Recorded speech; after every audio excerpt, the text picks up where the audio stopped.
Hey everybody, welcome to the Winner's Edge. This is episode 16, Forex Academy. You and I together are trying to make money in this Forex market.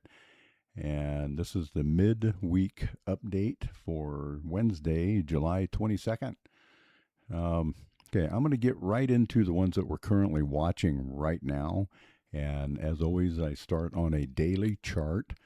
So Australian dollar to the US dollar, you can see that it is in a downtrend. Here's the downtrend line.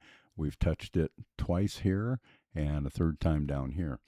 Now, what makes this a little bit interesting right at the moment is that this is the sixth leg of a downtrend, and we're showing some pretty solid rejection right here. I've got over 6 days of rejection right at the previous swing low that was broken.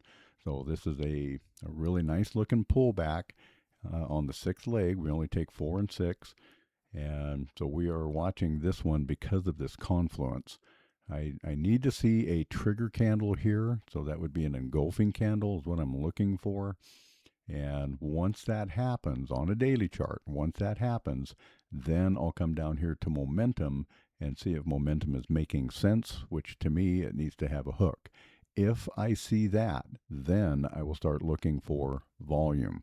I'll drop all the way down to the 1 hour chart, and I might even look at the 15-minute chart.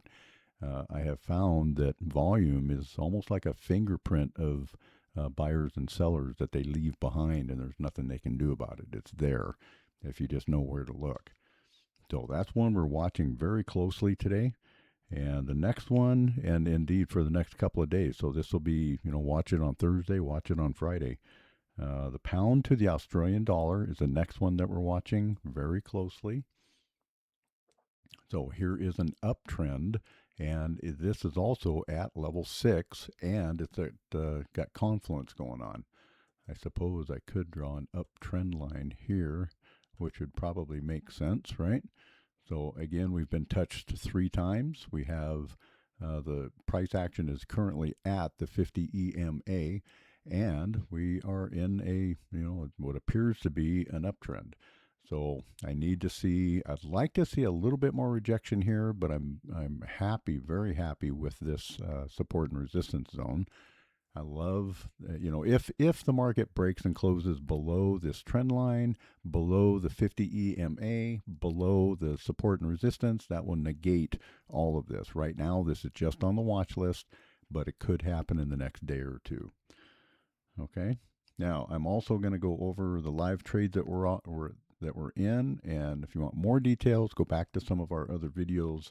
Each one of these is posted on TradingView and on our Facebook group. So this particular one, Canadian dollar to the Singapore dollar, this is where it's at today. We had a nice move up, and then it went against us for a little while. That's just a retrace, guys. The sellers aren't going to let the buyers just completely take control. Sometimes they do, but most of the time they don't. So now we're looking for a recovery there.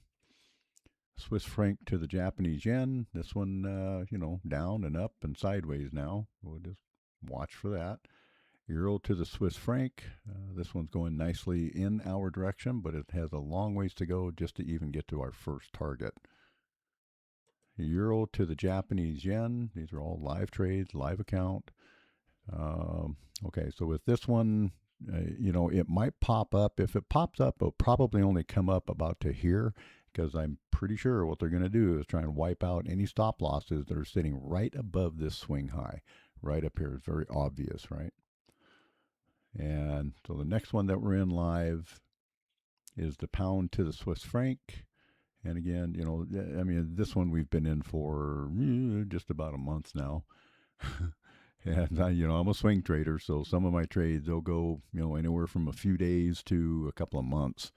And so this one we got into way back, June 25th, and the market's been moving steadily up. It actually almost hit our first target. Believe it or not, that did not hit it.